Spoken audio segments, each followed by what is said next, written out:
Common ion effect. Common ion effect, इसके नाम से पता चल रहा है कि कॉमन आइन का असर क्या होगा। अब जरा ये देखिएगा, हम सपोज कर रहे हैं कि हमारे पास है सोडियम क्लोराइड, और सोडियम क्लोराइड की सॉलिबिलिटी हमारे पास है। हम सपोज कर रहे हैं सॉलिबिलिटी हमारे पास सोडियम क्लोराइड की है, के एस पी की वैल्यू हमारे पास है, this is K S P not K P, K S P, और उसकी वैल्यू है हमारे पास 10⁻, just for suppose -4, suppose K S P is equal to 10⁻⁻4। उसके साथ हमारे पास एक और सॉल्ट है, सिल्वर क्लोराइड। सिल्वर क्लोराइड जो है, जिसकी अगर हम के एस पी की वैल्यू लें तो वो हमें मिलती है, सपोज कर लेते हैं कि ये हमें मिलती है 10⁻⁻7। तो इन इसमें से कौन सा सॉल्ट ऐसा है जिसकी लो केएसपी की वैल्यू हो, कम केएसपी की वैल्यू होगी? AgCl, क्योंकि 10⁻⁻7 जो है वो वैल्यू लेस है, ये वाली वैल्यू कम है इस वाली वैल्यू से, ऊपर वाली वैल्यू से। तो कॉमन आइन इफेक्ट का काम क्या होता है? लेस सॉल्युबल की सॉल्युबिलिटी को डिक्रीज करना। वो कैसे करेगा? जब हम सोडियम क्लोराइड को डिसॉल्व करेंगे तो डिसॉल्व होने के बाद ये आयोनाइज हो जाएगा। आयोनाइज होकर सोडियम आयन और क्लोराइड आयन में कन्वर्ट हो गया, ये सोडियम क्लोराइड। अब ये डिसॉल्व है, और ये भी उसी सॉल्यूशन में एक और सॉल्ट भी डिसॉल्व है, सिल्वर क्लोराइड। तो सिल्वर क्लोराइड और सोडियम क्लोराइड, इनमें से कौन सा रिवर्स हो जाएगा रिएक्शन? रिवर्स वो सोडियम होगा क्लोराइड। जिसकी सॉल्युबिलिटी कम होगी। जो लेस सॉल्युबल होगा वो रिवर्स हो जाएगा। तो इसके हिसाब से लेस सॉल्युबल कौन सा रिवर्स होगा, AgCl। बताइए? AgCl। AgCl, very good. AgCl जो है वो रिवर्स हो जाएगा।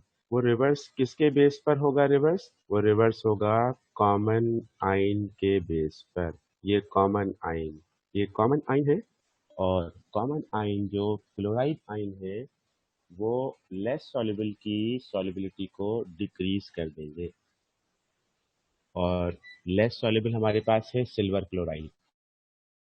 तो कॉमन आइन इफेक्ट का काम क्या है? किसी भी सॉल्युबल सॉल्ट की सॉल्युबिलिटी को डिक्रीज करना। किसी भी सॉल्युबल सॉल्ट की सॉल्युबिलिटी को डिक्रीज करना with the help of common ion is termed as common ion effect. Common ion effect के लिए हम बच्चों को कि हमारे पास तो बोरिंग वाला पानी, उसमें से हम सॉल्ट्स को डिटेक्ट आउट करते हैं कि इसमें कौन से सॉल्ट्स डिसॉल्व हुए हुए हैं। उसके लिए हम कुछ दूसरे सब्सटेंस ऐसे ऐड करते हैं जो हमें अंदाज़ा होता है कि ये इस एरिया में है, तो इस एरिया में नॉर्मली ये वाले सॉल्ट्स मिलते हैं। तो अगर इनमें से कोई सॉल्ट होगा तो वो रिवर्स हो जाएगा, और हम उसके बेस पर कह सकेंगे कि ये जो पानी है वो पीने के लिए सही है या नहीं है। तो नॉर्मली हम लोग समझते हैं कि कोई भी पानी हो, उसका टेस्ट अगर हमें सही लग रहा है तो हम कहते हैं ये पी सकते हैं, क्योंकि ज़मीन का पानी है, बोरिंग का पानी है, साफ़ होगा। लेकिन हमें नहीं पता कि उस साफ पानी में, उस नॉर्मल टेस्ट वाले पानी में भी कुछ ऐसे सॉल्ट प्रेजेंट हो सकते हैं जो कि हमारे लिए हार्मफुल होंगे। और ऐसे बहुत सारे लोग जो ज़मीन के पानी को सही पानी समझते हुए इस्तेमाल करते हैं, आपने देखा होगा उनको बहुत सारी इस तरह की डिजीज़ होती हैं कि उनकी हेल्थ सही नहीं होती है, उन्हें डिफरेंट टाइप के प्रॉब्लम्स होते हैं, रहते हैं। तो कॉमन आइन इफेक्ट ये होता है कि हम किसी भी सॉल्युबल सॉल्ट की सॉलिबिलिटी को डिक्रीज कर सके, उसको प्रिसिपिटेट आउट कर सके with the help of common आइन। प्रिसिपिटेट आउट का मतलब होता है अनडिजॉल्व फॉर्म में हम उसको हासिल कर लें। तो अनडिजॉल्व फॉर्म हम कैसे हासिल करेंगे? जब हम उससे ज़्यादा सॉल्युबल सॉल्ट को ऐड कर देंगे। अच्छा, ये देखिएगा कि सोडियम क्लोराइड को हमें प्रेसिपिटेट आउट करना है, तो उसके लिए सूटेबल क्या होगा हमारे पास? आपके पास ऑप्शन ए है, सोडियम क्लोराइड को हमें वापस सॉलिड फॉर्म में लेकर आना है, सिल्वर क्लोराइड। दूसरा ऑप्शन हमारे पास है कैल्शियम क्लोराइड। तीसरा ऑप्शन हमारे पास है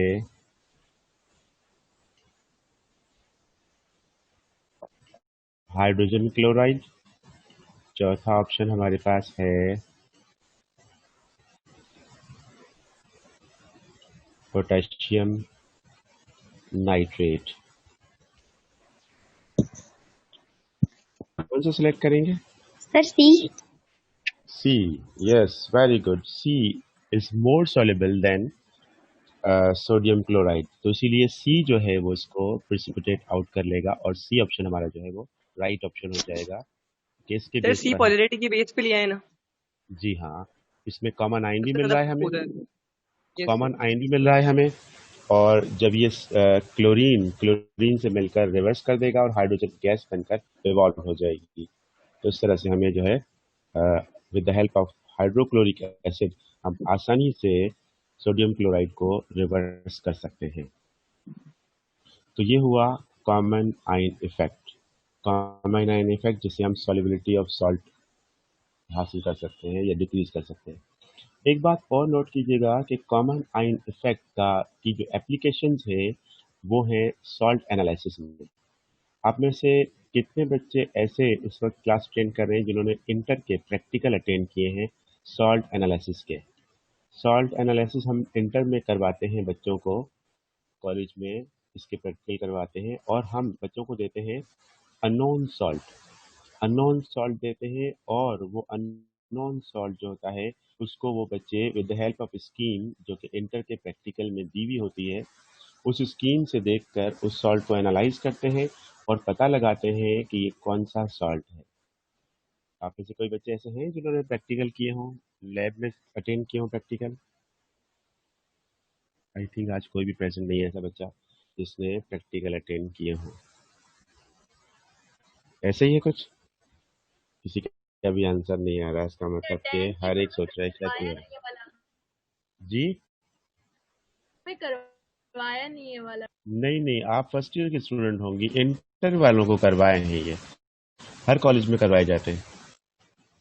नहीं नहीं, हमने तो, हमारे पास तो तमाम कॉलेजेस में होते हैं, गवर्नमेंट कॉलेज में तो सारे कॉलेजेस में होते हैं। हमने खुद करवाए, और हम तो ये बहुत ज़्यादा करवाते हैं, बहुत ज़्यादा सॉल्ट एनालिसिस करवाते हैं। कम से कम हम इसके एक्सपेरिमेंट कम से कम 4 to 6 करवाते हैं, या उससे ज़्यादा करवाते हैं। बिलाल तो आए नहीं है कभी कॉलेज, इसलिए बिलाल को तो नहीं पता। ऐसे ही है ना? चले ठीक है, बॉयज़ की तो हम बात ही नहीं कर रहे हो। हमारे पास ऐसे स्टूडेंट्स होते ही नहीं, गर्ल्स या हों या बॉयज़ हो, बहुत कम बच्चे ऐसे होते हैं जो पढ़ने वाले भी हों और कॉलेज में भी रेगुलर आए और प्रैक्टिकल भी अटेंड करें। बहुत बहुत कम होते हैं ऐसे बच्चे, और वो भी इंटर में। फर्स्ट ईयर में तो चले होते हैं, लेकिन इंटर में नहीं होते ऐसे बच्चे। तो ये जो है हमारा टॉपिक हुआ कॉमन आइन इफेक्ट का। ये टॉपिक आगे भी दिया हुआ है, इसी दिया हुआ है कि किस तरह से हम एबिलिटी को डिक्रीज करेंगे, बहुत डिटेल में एक्सप्लेन किया हुआ है। सिल्वर क्लोराइड पे, सोडियम क्लोराइड, इधर आप देखिए, जो भी क्वेश्चन हो वो क्वेश्चन आप पूछ सकते हैं। और हमें पढ़ना है ये आगे न्यूमेरिकल्स। ये हम आ गए हैं प्रॉब्लम्स की तरफ को, न्यूमेरिकल्स की तरफ को आ गए हैं। और न्यूमेरिकल्स क्या हैं? 6 चैप्टर के जो प्रॉब्लम्स हैं उनको हम देखते हैं। तो 6 चैप्टर के जो प्रॉब्लम्स हमारे पास हैं वो रिलेटेड है केसी केपी से, और उसके अलावा सबसे पहले यूनिट्स ऑफ केसी। केसी के यूनिट्स ये हमारे पास बुक में तो नहीं दिए। हमारे पास बुक में कहा गया है केसी जो है वो रेशियो है प्रोडक्ट अपॉन रिएक्टेंट का, तो इसके बेस पर केसी का कोई यूनिट नहीं होता है। लेकिन जो दूसरी बुक्स हैं उनमें केसी के यूनिट्स दिए हुए हैं, लेकिन वो कहते हैं कि डिपेंड करता है कि आपके पास रिएक्शन कौन सा है, इक्वेशन कौन सी है, उसके हिसाब से केसी के यूनिट्स होंगे। आपको पता है केसी इज इक्वल टू क्या होता है? KC is equal to product upon product upon reactant. Product reactant. Upon react. तो प्रोडक्ट का मतलब कि प्रोडक्ट साइड वाली वैल्यू हम रखेंगे ऊपर और रिएक्टेंट साइड वाली वैल्यू रखेंगे हम नीचे। तो इसके हिसाब से हमारे पास जो बनेंगे यूनिट्स वो उसके हिसाब से ही बनेंगे। तो ये इक्वेशन दी हुई है, इस इक्वेशन में प्रोडक्ट क्या है हमारे पास? C C and D and D. और रिएक्टेंट क्या है? A plus B A and B. B ये तो आपको पता है कि जो इसकी जो इसका जो यूनिट होगा किसी भी एक का, ए बी सी डी, इन चारों में से किसी भी एक का जो यूनिट होगा वो हम लेते हैं मोल पर molar DM cube molar concentration. Concentration molar concentration का मोलर मतलब कंसंट्रेशन कि मोल पर डीएम मोल क्यूब। पर डीएम तो मोल पर डीएम क्यूब लेंगे हम। हमारे पास है सी इंटू डी, ये हमारे पास आ गया है ऊपर, और नीचे हमारे पास आ गया है डिवाइड में ए इंटू बी, ये ए आ गया है और इसके साथ जो है ये बी हो जाएगा। अब हम इसमें इन ब्रैकेट्स में वैल्यूज पुट कर दें मोल पर डीएम क्यूब की, तो हमारे पास क्या बचेगा बाकी? मोल पर। 9 यूनिट इसमें हमारे पास जो ऑप्शन होगा वो क्या हो जाएगा? No unit. ऐसे होगा सर डी क्योंकि मोल पर डीएम क्यूब एक का है और उसी को हम रिपीट कर रहे हैं सी और डी के लिए, उसी को रिपीट कर रहे हैं ए और बी के लिए। तो जब सारे कैंसिल हो जाएंगे तो हमारे पास बचेगा क्या? कोई यूनिट नहीं बचेगा। No it unit means in first case हमारे पास ऑप्शन कौन सा राइट होगा? डी। इन सेकंड केस क्या होगा हमारे पास ऑप्शन? सेकंड केस सर ए मोल पर डीएम क्यूब ए बनेगा। सी होगा सी होगा सी होगा ये अभी थोड़ा आप लोगों का क्लियर नहीं हो रहा है कि ए है या सी है। देखते हैं जरा। सी होगा। हमारे पास प्रोडक्ट में है एक वैल्यू, सी दैट इज होगा ओनली सी, और रिएक्टेंट में हमारे पास है ए और बी, ये ए आ गया और इसके साथ फिर दूसरा जो है वो आ जाएगा हमारे पास बी। तो मोल पर डीएम क्यूब ऊपर वंस है, नीचे ट्वाइस है। तो हम मोल पर डीएम क्यूब कैंसिल करेंगे, 1 अपॉन मोल पर डीएम क्यूब आ जाएगा। 1 अपॉन मोल पर डीएम क्यूब जब रेसिप्रोकल होगा तो क्या हो जाएगा? डीएम क्यूब पर मोल यस, वेरी सी गुड। होगा डीएम पर मोल हो जाएगा तो इसका मतलब कि सी हो गया। इन दिस एमसीक्यू, इस केस में क्या होगा? इस वाले एमसीक्यू केस में क्या ए होगा वेरी गुड, बिल्कुल ठीक। अच्छा, आप ये बताइएगा कि ये जो बी है वो तीनों में से किसी में भी ऑप्शन में नहीं आया है, इसको हम कब लेंगे? मोल स्क्वायर पर डीएम डीएम क्यूब की वजह डीएम पावर 6 आ गया, तो ये कब लेंगे हम लोग? सर किसी रिएक्टेंट की ये तो हम सर मोल डबल जब होंगे किसी एक रिएक्टेंट या वेरी गुड, बिल्कुल ठीक। जब रिएक्टेंट के साथ या प्रोडक्ट के साथ एक भी वैल्यू कोफिशिएंट है तो फिर हम इनको यूज देंगे और हम इनके कोफिशिएंट के बेस पर हम इनको पार्स देंगे। वेरी गुड, बिल्कुल ठीक। अच्छा, अब इसके बाद हम देख आगे हमारे जो यूनिट्स तो समझ आ गए आपको। अब यूनिट्स के बाद हम हैं आगे और कैलकुलेट हैं केसी देखते हैं हमारे पास क्वेश्चन हम कर पाते हैं। तो क्वेश्चन हमारे पास है ये वाला, और इस फर्स्ट क्वेश्चन हम देखते हैं हमारे पास है। तो इस क्वेश्चन हमें कैलकुलेट करना है केसी की वैल्यू को। केसी हमें पता है केसी इज इक्वल टू होता है प्रोडक्ट अपॉन रिएक्टेंट, और प्रोडक्ट और रिएक्टेंट दोनों में पास जो वैल्यूज आ रही हैं वो क्या क्या वैल्यूज आ रही हैं, हम उनकी वैल्यूज को पुट करते हैं और फिर देखते हैं कि हमें क्या मिलेगा। ये ब्रेक सही है? कोई कम ज्यादा तो नहीं? कोई पावर स्क्वायर क्यूब आएगा? ठीक, बिल्कुल। अब हम वैल्यूज पुट करें, ऊपर क्या आएगा? ऊपर सी एंड डी क्योंकि 6 मोल सर 6 स्मॉल और स्लो, और नीचे 3 3 moles of moles. Three Yes, three क्या आंसर हो जाएगा? सर ए होगा ए 8 ए हो जाएगा। यस 4 ए होगा 36 इसका डिवाइडेड बाय 16 सही है या गलत हो गया? यस सर सही है सर सही है ओके, वेरी गुड। अच्छा, ये वाला क्वेश्चन समझ आ गया। सेकंड क्वेश्चन देखा, सेकंड क्वेश्चन में भी इक्वेशन ऐसी ही है या कुछ और है? नो सर उसमें इक्विलिब्रियम आ गया इक्वेशन सेम आएगी या फिर इसी तरह के आ, इक्वेशन सेम होगी, वैल्यूज चेंज हो जाएंगी? देखिएगा जरा, वैल्यूज कोई दी यस हुई सर है वैल्यूज नहीं? वैल्यूज चेंज है। मेरा ख्याल है कि हमें इसको लिखना पड़ेगा, ऐसे हम शायद नहीं कर पाएंगे। तो इसको फिर क्लियर करते हैं हम, और हमें यहाँ पर कुछ और भी समझाना पड़ेगा आपको। ये हम जरा वैल्यू पुट करते हैं यहाँ पर। क्या कहा जा रहा है? असल में मोल्स किसके हैं? एसिड के। 4 मोल्स किसके हैं? अल्कोहल के। What will be the value of Kc when equilibrium contains? Equilibrium condition पर, यानी इक्विलिब्रियम जब पहुंचेगी तब जाकर आपके पास चेंज हो जाएगी वैल्यू। तो इनिशियल कंसंट्रेशन दी है इसकी 2 मोल्स, इसकी भी दी है 2 मोल्स। इनिशियल कंसंट्रेशन इनकी कितनी है? नील, कुछ भी नहीं। लेकिन जब इक्विलिब्रियम पर सर पहुंचे 4 तो मोल्स अल्कोहल अल्कोहल के 4 मोल्स है ना हाँ, अल्कोहल के 4 मोल्स हैं। तो अल्कोहल के मोल्स को हम चेंज कर लें। सर अल्कोहल के आपने एसिड मिटा दिया सर। आपने एसिड मिटा दिया तो ये हमने अल्कोहल भी मिटा दिया। बस, अब ठीक है। Yes sir. इसका मतलब पता चल रहा है कि जाग रहे हैं। तो वो जो पेरेंट्स कहते हैं ना, आप पढ़ा रहे होते हैं और हमारे बच्चे सो रहे होते हैं, तो इसलिए जो है ना, बच्चे जाग रहे हैं हमारे सारे। तो ये ठीक है। अच्छा, ये 1.5 और 1.5 ये मिल गया हमें कहाँ पर? ये हमें मिल गया है इक्विलिब्रियम इक्विलिब्रियम पर कंसंट्रेशन पहुंच कर हमें ये मिल गया है। जी, तो बताइएगा कि हमारे पास जो इक्विलिब्रियम पर मिला है ये, तो ये यहाँ पर कितनी है इनकी कंसंट्रेशन? 4 माइनस 1.5 2 माइनस कितना 1.5 हुआ?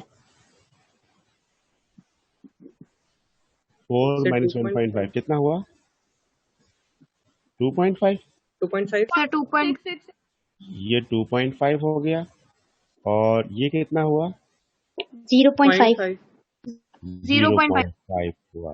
अब ये वाली वैल्यूज हम पुट करेंगे फार्मूले में, ये वाली वैल्यूज पुट करेंगे, और फिर हम देखेंगे कि हमारे पास आंसर क्या आता है। प्रोडक्ट में हमारे पास है 1.5 और 1.5, ये हमारे पास ऊपर आ जाएगा दोनों। और उसके बाद अपॉन में हमारे पास जो वैल्यू आ रही है, वो वैल्यू क्या आ रही है? 2.5 2.5 इंटू और 0.5 0.5। 0.5 तो जरा मल्टीप्लाई और डिवाइड कीजिए, देखें कोई आंसर है हमारे पास या नहीं है।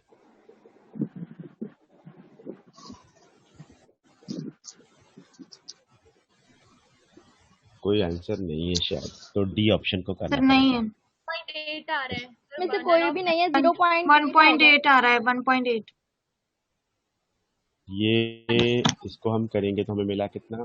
3 मिला, ऐसा है ना? 3 को इससे करेंगे तो 4.5, 4.5 अपॉन 2.5, और क्या मिल जाएगा फिर हमें? 1.8 1.8 आ रहा है। 0.8 यस सर 1.8 तो हमारे पास आंसर है नहीं, सर तो फिर डी हम कौन होगा सा none answer of select these करें? वैल्यू नहीं है हमारे पास, तो हम इसमें से सिलेक्ट कर लेंगे। इसमें से कोई भी नहीं, तो मैं डी ऑप्शन कर लिया है। समझ में गया ये? यस आई होप सर समझ आ गया होगा। तो नेक्स्ट क्वेश्चन को देखते हैं। नेक्स्ट क्वेश्चन जो हमारे पास है, वो हमारे पास आ रहा है कौन सा, जिसमें हमें केसी भी दी हुई है। जब केसी केसी गिवन तो के गिवन है, तो हमें क्या करना होगा फिर? केसी गिवन है, हम इसको सॉल्व करेंगे कैसे? reaction quadratic vessel equation contains 1 छोटा mole of acid and 3 moles of alcohol. Quadratic लगानी पड़ेगी, 1 मोल ऑफ एसिड ना, कि 1 मोल एसिड का हो गया, 3 मोल्स अल्कोहल के हो गए। और इनिशियल कंसंट्रेशन कितनी है इनकी? जीरो 0 होगी ना। जीरो जीरो जीरो है, जीरो नील। ये 0 हो गई इनिशियल। बना बना तो हम ले लेते हैं x, तो वो x जो है वो यहाँ से माइनस हुआ, 3 माइनस एक्स और 1 माइनस एक्स। ठीक है, 1 माइनस x। यहाँ तक ठीक है। अब इसके हिसाब से हम इसको सॉल्व करेंगे तो Kc is equal to product of reactant, Kc की वैल्यू पुट करेंगे, हो जाएगा। और इस तरह से इसको सॉल्व करते करते करते हमें क्या आंसर मिलेगा इसमें से?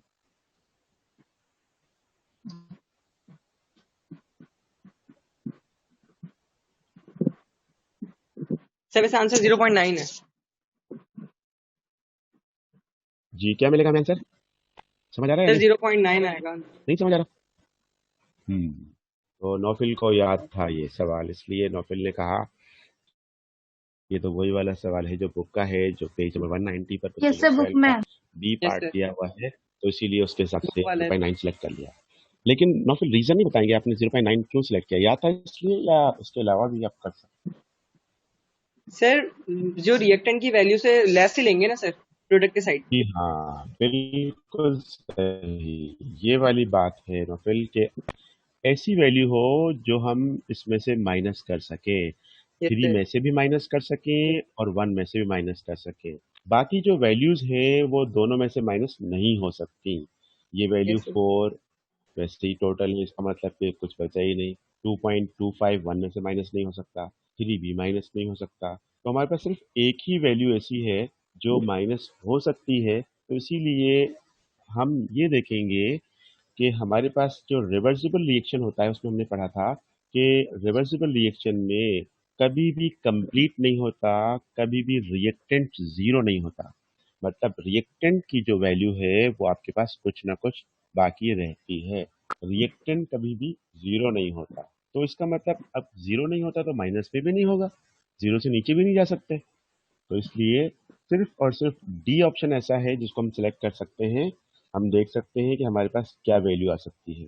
अब जरा अगले पेज पर देखिएगा, पेज नंबर 191 पर आपके पास जो क्वेश्चन नंबर 13 दिया हुआ है, उस क्वेश्चन नंबर 13 में आपके पास है फास्फोरस पेंटाक्लोराइड जो डिकम्पोज होकर कन्वर्ट हो रहा है फास्फोरस ट्राइक्लोराइड और क्लोरीन गैस में।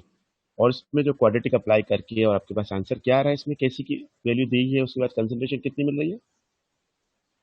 0.0 465। 0.046। ये 2012 लम्स के टेस्ट में आ चुका है, सेम यही। तो अब इस वाले सवाल को अगर आप सॉल्व करेंगे, इस वाले क्वेश्चन को अगर आप करेंगे, तो आपको ऐसे क्वेश्चन करने के लिए, हमारे 2 स्टूडेंट्स ने ऐसे ये वाला क्वेश्चन किया था उस साल।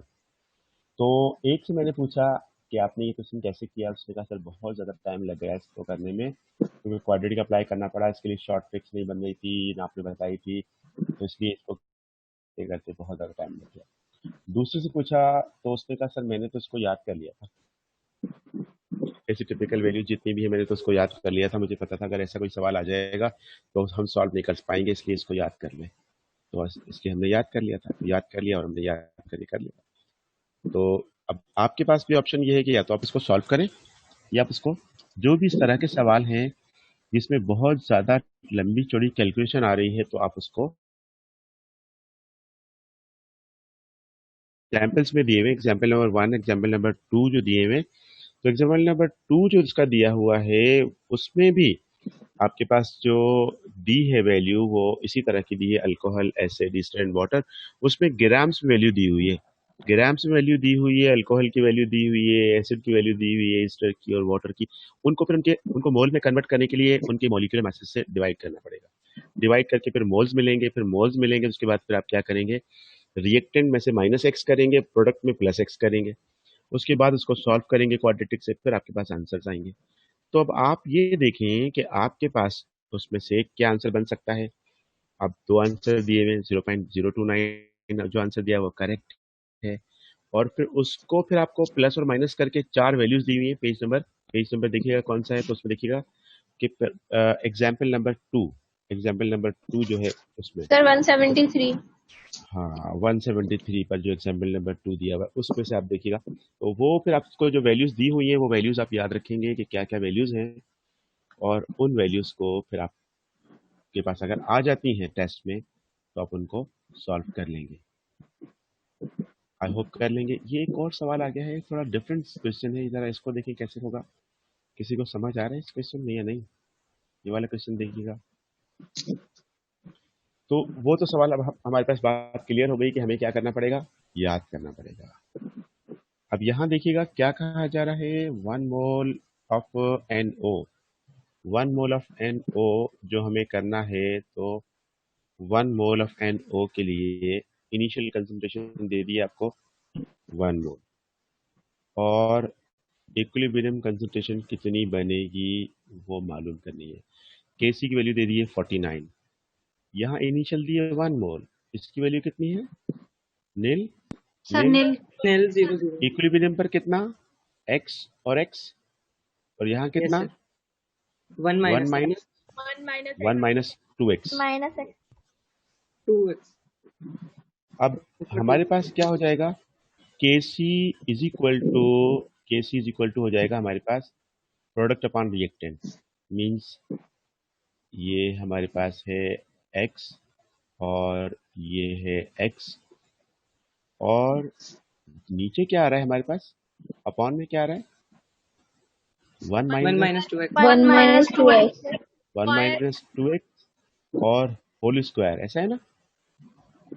इसी सवाल को जरा सा इसकी वैल्यू पुट करके फिर दोबारा सॉल्व करते हैं। जरा देखिए आगे क्या कर रहे हैं हम, 49 लिखा है यहाँ पर, ये 49 क्या है, Kc की वैल्यू है, और बाकी सेम यही लिख दिया हमने लिखा x होल स्क्वायर, और उसके साथ फिर नीचे क्या लिखा हमने, 1 माइनस 2x होल स्क्वायर, ठीक है, 1 माइनस 2x होल स्क्वायर हो गया। अब हम इस वैल्यू को क्या ऐसे कर सकते हैं, 7 होल स्क्वायर, और यहाँ पर हमारे पास आ जाए ये भी होल स्क्वायर, और वैल्यू हमारे पास आ जाए x अपॉन 1 माइनस 2x। कर कर सकते सकते हैं हैं इसे, सर। कर सकते हैं। ये स्क्वायर स्क्वायर से कैंसिल हो गया। Yes sir। अब हमारे पास आ रहा है 7, और ये आ गया 1 minus 2x is equal to x। ये ठीक है, ये ठीक किया हमने। Yes sir। अब इसको मल्टीप्लाई करें, 7 1 7 माइनस 7 2 14, 14x, 14x। 7 minus तो ये हो 14x। जाएगा 7 माइनस 14x, और इक्वल टू क्या आ जाएगा, x। x। तो ये हो जाएगा 7 इज इक्वल टू, ये क्या हो जाएगा, 15x हो जाएगा, और Yes sir। x equal to क्या हो जाएगा, x equal to 7 upon 15। 7 divided by 7 upon 15। 15। 7 upon 15 का मतलब 0 point something answer, Yes sir। 1 या से कम 0 ही पॉइंट आएगा समथिंग सर। कोई दिया हुआ है, 0 पॉइंट समथिंग कोई दिया है आंसर, No sir। फिर क्या सिलेक्ट करेंगे, D। समझ आ गया। अगर आपके पास एग्जैक्ट वैल्यू होगी तो भी आप कर लेंगे ना, सो सिलेक्ट। Yes sir। तो ये तो इस माइनस तरह से 14x कैसे आया? आपने इस 7 को इससे भी तो मल्टीप्लाई किया है ना, ठीक है 7 सर, को ठीक है। ठीक है। ये हमने कर लिया है केसी वाले क्वेश्चंस को। अब है हमारे पास क्वेश्चंस कुछ मुश्किल वाले, देखते हैं अगर हम कर लेते हैं तो ठीक है, नहीं तो फिर हम इस केएसपी को कल पर रखेंगे। केएसपी सॉल्व करना है और फिर हमें कल चैप्टर न्यू भी स्टार्ट करना है। न्यू चैप्टर कौन सा, चैप्टर 7 स्टार्ट 7। जी। अब क्या करना है, सॉल्युबिलिटी प्रोडक्ट की कैलकुलेशन, ये भी नहीं की थी ना हमने, लेकिन No मुझे sir। लग रहा है मैंने फर्स्ट क्वेश्चन करवा दिया था, ये वाला फर्स्ट क्वेश्चन मैंने करवा दिया था। इसको तो आप बता दें क्या होगा option, right. A option. Very good, इसका ए ऑप्शन राइट होगा, बिल्कुल ठीक। अच्छा बताइए कि सेकंड क्वेश्चन का ऑप्शन जो राइट होगा वो कौन सा होगा? सेकंड क्वेश्चन कैसे होगा?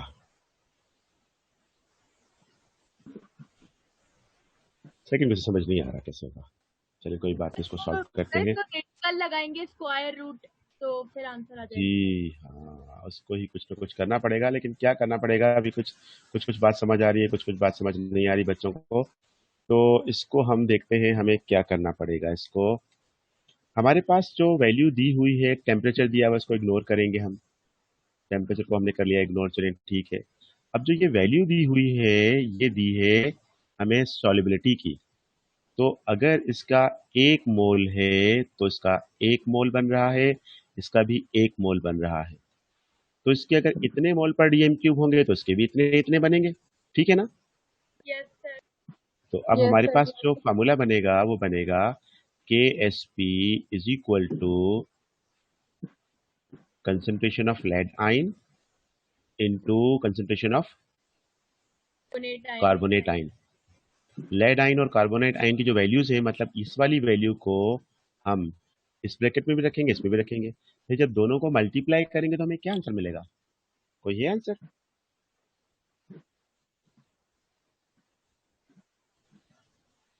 कोई आंसर है? 2.5 इंटू 10⁻² इंटू 2.5 10⁻²। तो कोई ए ए, वेरी गुड, बिल्कुल सही। ए ऑप्शन इसमें राइट हो गया, ठीक है। ए ऑप्शन राइट हो गया इसमें हमारे पास। तो हम देखते हैं अगला सवाल, देखते हैं। हमारे पास टाइम बहुत कम बचा है और हम जस्ट क्लास के एंड की तरफ जा रहे हैं और भी हमारे पास क्वेश्चन है थोड़े से ज़्यादा और सॉल्व करने में थोड़ा सा मुश्किल भी लगेगा। लेस देन 1 मिनट की तरफ हम जा रहे हैं। अब ये वाला सवाल हो गया है, मुश्किल सवाल आ गया है। इस क्वेश्चन में सॉल्युबिलिटी गिवन है और केएसपी रिक्वायर्ड है। तो अगर सॉल्युबिलिटी गिवन है और केएसपी रिक्वायर्ड है तो फिर वो जो अभी हादिया ने बताया था वो हमें करना पड़ेगा कि अगर इसकी वैल्यू x है तो इसकी वैल्यू क्या हो जाएगी? 2x हो जाएगी। सॉल्युबिलिटी ऑफ अच्छा केएसपी है ना, तो इसमें केएसपी वही सेम ऊपर वाला क्वेश्चन है, लेकिन यहाँ कुछ चेंज है, शायद कुछ चेंज है। क्या करना होगा इसको? मोल पर डीएम क्यूब करना होगा। मोल पर डीएम क्यूब में कन्वर्ट करना होगा। मोल पर डीएम क्यूब में कन्वर्ट करने के लिए जो आपके पास वैल्यू है 2.32 10⁻⁴। अच्छा हम इस मीटिंग को कंटिन्यू कर लें अभी, बस ये प्रॉब्लम सॉल्व कर लेते हैं इतनी देर के लिए, थोड़ी सी देर के लिए दोबारा कर लेते हैं इसको नो मीटिंग सर, को, ठीक है? हमारा बायो का टेस्ट है। अच्छा सर 5 बजे होगा सर हमारा टेस्ट है।